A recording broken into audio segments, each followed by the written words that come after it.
All right, well, let's go straight to our first management of the show. We have Balaji Industries. That's the company that's in focus. If you pull up a one-year chart of the stock, you'll see the stock has been surging away in trade. So these numbers and the commentary coming in from Mr. Jajodia is very, very important. So we welcome Mr. Aditya Jajodia, who is the chairman as well as the director of the company, who joins us on the show. Hi, Mr. Jajodia. Good morning. Thanks a lot for joining on this show. First of all, your investors will be very, very happy with regard to the way the stock price has moved. But clearly, the street is pricing in that things are going to improve even dramatically from here. Because if I look at it on a valuation front, you're trading at around 18 to 20 times EV per EBITDA. So let's get straight to the numbers. Your margins have improved dramatically in the last few years.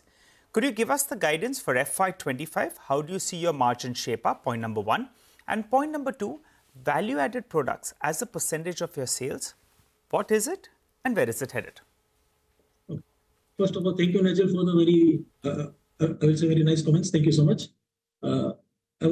Answering your first question, as far as the margin guidance is concerned, and as far as the value-added products are concerned, see, the value-added product sales 2 years ago, it was around 25-30% only of the company sales.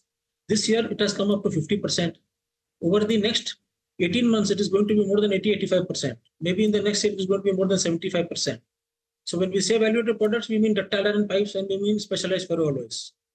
As far as the margin guidance is concerned, we are looking to, after the completion of all the capex plans, which are already 50%, it has already been executed.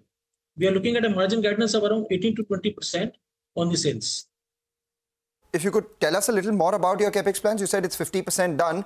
What is your current DI pipes and specialized ferroalloy capacity? By when does it, reach the full capex? What does it grow to? Yeah. See, last year our ductile pipe capacity was 2.5 lakh tons, which has now come to 3 lakh tons as on 1st of April. Going forward, over the next 18 months, it is going to be 6.5 lakh tons, which is more than 250% growth. So this is coming up in modules. So in this particular year, our capacity will be around 5 lakh tons.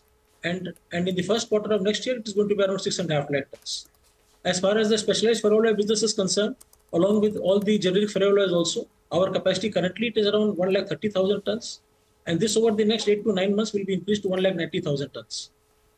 So the total capex plan was for around 1,000 crores and around 550 crores has been spent till date. And entirely and all these capex plans have been funded entirely through internal accruals. Okay, all right. Then give us a few more details. So, 550 crores has been done, 450 crores to go. The last reported debt number that we have is roughly around 600 crores. Could you tell us, as of FY24 end, what is that debt number, point number one? And also, you have a plan to become debt-free in the next 18 months. By which quarter does that happen? See, the net debt figure as on 31st of March was around 400 crores only, which is less than, I think, 1.5 quarters of EBITDA only. So being debt-free now is no more a challenge by God's grace. Our target, which we had given 3 months ago, was for 18 months. So from here, it appears to be 15 months, but it can also be done earlier. Okay, so that's good news. I just wanted to know a little more about the business. How much of your iron, chrome and manganese ore prices are dependent on external sources? Just wanted to know the integration status of your business. How much of it is captive? See, iron ore and chrome ore are entirely being sourced from the market sources, open sources.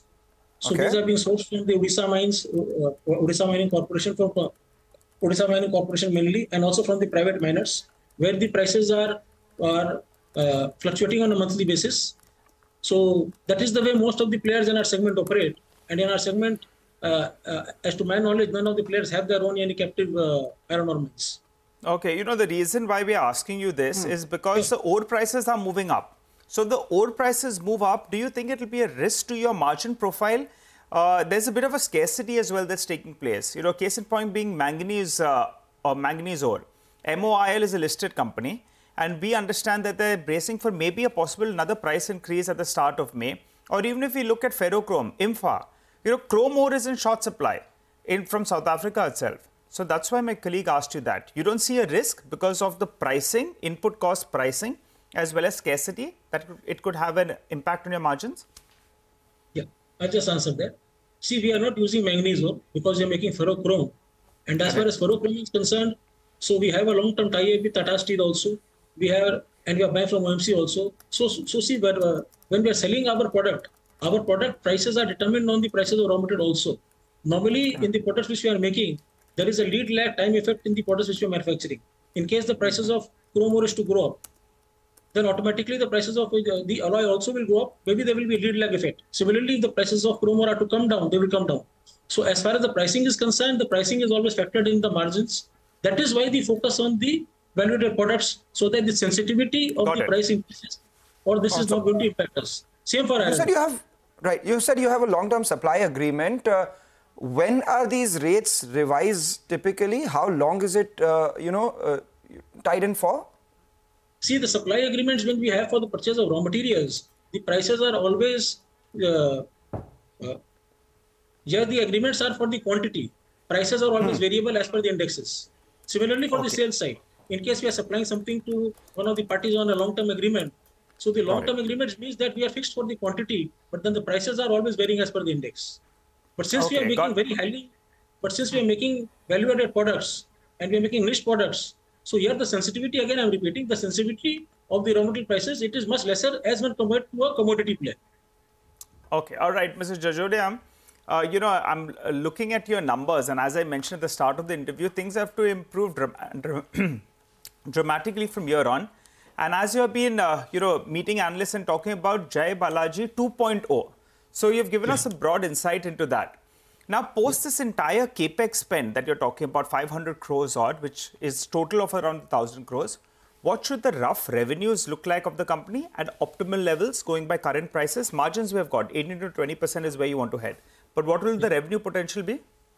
See, revenue, we did a revenue around 6,500 crores last year. So we're looking at a revenue potential of increase of around 50% over the next 15 to 18 months. So that will be roughly around 10,000 crores. Yes, probably. Yes. So you are targeting to be a 10,000 crore company in the next 15 to 18 months, say closer to FY 26-27 with 18 to 20% margins. Is that what analysts should estimate? Yeah. This is the guidance given by the... Yeah, absolutely. All right. Is that the reason why you are also increasing your stake in the company? I mean, March 2022, you had about 51% stake, then you added some conversions of warrants, etc. 63% is where it stands at. You have some more warrants outstanding as well for conversion? I think warrants outstanding are now only 2 to 3%, which will be converted, I think, over the next 2 to 3 months only. See, the reason of increasing the stake was not only... See, the first thing is that I think you may be well aware, is that our company has gone around a very tumultuous period in the last 8 to 10 years. And we have, and then by God's grace, we've been able to stage a very smart turnaround. So, means one of the turnaround plans was capital infusion by the promoters. And this infusion came at a time, when the capital was very scarce for the company. And so this was very valuable. So, more than increasing the stake, it was also means a statement of confidence of the promoters into the company. Yeah, and it's given you all rich returns, sir. No two ways about that, because the warrants, I think, were less than 100 rupees, 50 to 150 rupees, I think so. And from there, things have gone well. But as you said, when the need was required by the company, you went and put your money. And God's looking from above, and it seems you're doing the hard work out here as well. For all of us, that is, we need to do the hard work on this earth. Final question before we let you go. Dividend has not come about.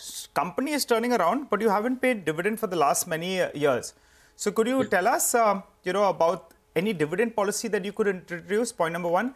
And point number two, since the stock price has moved up 20 times in 1 year, are you getting a lot of demand?